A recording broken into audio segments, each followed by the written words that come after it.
Welcome to All About Money on HKIBC. I'm Feng. The yuan weakened after China's rather disappointing April data, with industrial output, retail sales, and fixed asset investment all missing expectations. Youth unemployment is at a record high, and a crackdown on the consultancy sector clouded foreign investor sentiment at a time when Beijing vowed to deepen reform and open up. So should we be worried about the recovery in the world's second largest economy and the investment outlook? Let's join Andrew Freris, Chief Executive of Ecognosis Advisory, to analyze the situation. So Dr. Freris, welcome to our show. It's a pleasure. It's a pleasure. What do you make of the latest April data in China? I mean, many of the analysts say that it's rather disappointing. Is that the same feeling for you? To understand that, I'm afraid we have to go back to boring statistics. The two key numbers, which was retail sales and industrial production, okay, they suffer from what is called a very low level effect. In other words, if you take the numbers back 12 months on a year-to-year basis, they look very good. They look very good because they start from a low base. In the case of retail sales, 12 months ago, it was the worst number ever on retail sales. So of course they look great. They look 18% up. Okay, I'm not saying Shanghai lockdown. I'm not saying this is false. Okay, but if you are very low here and then you have something reasonable, then proportionally it goes very much high up. So 18%, it's a false number. It's not false in the sense that it is not real, but it is based on a very low base. So in other words, you look good, and you look good because, like saying, you're standing on a chair. Okay, not because you're tall. Same thing goes with industrial output. Investment is relatively flat. In other words, 12 months back, it was not doing too badly. But the recovery of the economy is supposed to be based on the domestic side of the economy, and in particular consumption. And retail sales don't look good. Industrial output doesn't look good, and investment is flat. And then also you have unemployment, youth unemployment, which is record high, 20.4%. Very high, and this has nothing to do with the low base, because this is not year-on-year comparison. This is absolute number, and you have a 20% number, which is very high. And also, of course, it's very politically, I wouldn't call it dangerous, but it is politically delicate as far as the authorities in China is concerned, because the last thing they want during the time that the economy is supposedly recovering, okay, graduates and young people can't find jobs. And this has an extra twist, which is also very peculiar. We had something like 20 million people have dropped out of the market altogether. They are either retired or they are not looking. So the labor force is actually shrinking. So strictly speaking, this should have generated additional demand, and it doesn't. But if you want even more boring stuff, I'm sorry, Chloe, I'm an economist, and a lot of it is not particularly exciting, okay? One has to understand that the labor market consists of a lot of different levels and a lot of different sections. And young workers, they, in inverted commas, suffer from two things. They don't have the experience, and a significant proportion of them will be fresh graduates. Right. Which means they are looking for jobs at the relatively high level quality jobs in the market. They're not going to work as a restaurant waiter or work in a construction site. And therefore, as the economy is not recovering fast enough, this kind of jobs are becoming scarcer. So the fact that the sum total of the labor force is shrinking does not mean that there are more jobs available. They are not. And hence, the 20% unemployment of the 16 to the 24 years old. Right, and also we cannot ignore the fact that there will be another like 12 million something new fresh graduates coming to the market again to compete for the already not much like pool. But unemployment of graduates is an unbelievably old-fashioned ailment in any economy, and always one turns around and says, why on earth are the universities are producing hundreds of thousands of lawyers and hundreds of thousands of philosophers and hundreds of thousands of accountants when we really want program planners, okay, or we want program designers, or we want electric or electronics engineers. So there is a mismatch. But I'm afraid you can't solve that by simply telling universities you don't accept any more lawyers or accept any more on let's say, literature. Again, you'll accept only engineers or only mathematicians. But the thing can be twisted, or there can be set in a particular way. One is, of course, to increase the competition for areas in which there is no demand. So in other words, you shrink the amount of people that will be coming out of the university.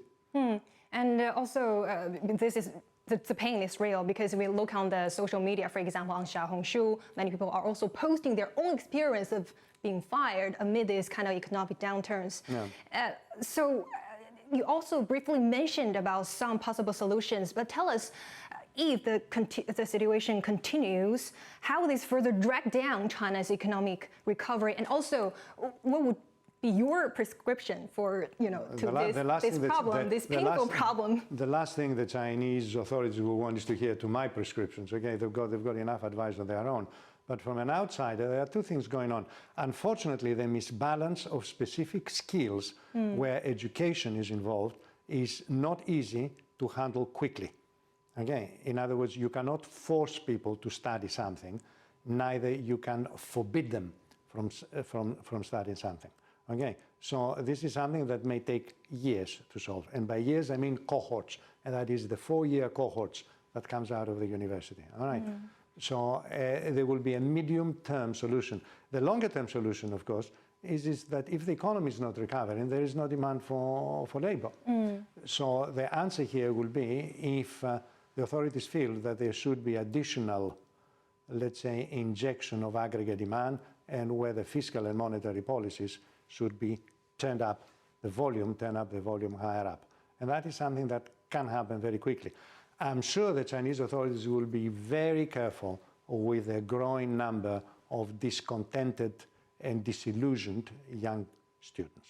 That's the last thing that they will want at the time that the economy is recovering, and at the time we're not during the COVID period, in which case, of course, there was very little going, so of course you're not going to get a job easily. But now COVID restrictions have been removed completely, so where are our jobs? So it will become a political problem. What would be the key indicators we'll be looking into in the next 3 months? And I mean, now we also have the May Golden Week holiday that authorities posted like quite impressive spending powers and also the tourist numbers. Do you think the maybe second quarter data will be much better compared with the situation we're seeing now? Looking at the numbers in the Chinese economy, and they provide a fair amount of numbers. It's not true that everything is cooked, and it's not true that they hide. No, that's not. It could have been in the past, but not now. So what we see is what is happening in the economy, and it's the figures that they themselves have, okay, to decide on their policies. So that's as real as it's going to get. So for example, we have issues and areas, all right, that shows how damaging was the 3 years of enclosure of COVID. Okay, not because industrial output fell, but that's perfectly all right, it did, and then it is recovering. For example, there are nearly 12 months now, 12 months plus, okay, that new homes in 70 big Chinese cities, the prices of the new homes have been shrinking. It's a year and a half. Well, now that doesn't encourage people to take on mortgages or to say we're doing very well, we can buy more furniture, or perhaps we can look at a car, when one of the major investment of the average middle-class family is a house, and the price of that house, the value of that house in the market, is going down. And then the fears will come up again. That is, well, I'm not suggesting that there is a panic of any kind, but there is, let's say, a humming negative noise. Okay? So in addition to that, we have expectational numbers. Okay? These are the so-called the Purchasing Managers Index. Okay? There are two of them. One is an official and one is a private sector one. And as long as these two indexes are a little bit above 50, then the overall expectational part of the business side of the economy, and particularly both the service sector and the manufacturing sector, they're feeling a little bit better. If it is below 50, it isn't good. In other words, there is a very simple way of doing this. You say, what percentage of everybody, what percentage of a sample think that things are getting better, and what percentage things are getting worse? Well, if 60% things are getting better, then of course the index is above 50. It's very simple. If it is 50-50, tell you that half and half. Half are thinking not very good, half are thinking they're better. So now these indexes have been crawling just about 50, and now 2 of them fell below to 49, 48. It's not tragic, it's not significant, but it isn't good. Okay, so I'm looking at these 2 numbers. Very quickly before we go, what is your forecast for China's economy for this year then, the annual GDP growth? The official forecast is 5%. 5%. I think I don't want to take the first quarter as indicative because, as I said, some of the stuff is exaggeratedly good because of the low base effect. But I would reckon if they would achieve a 4%, I think it will be quite good.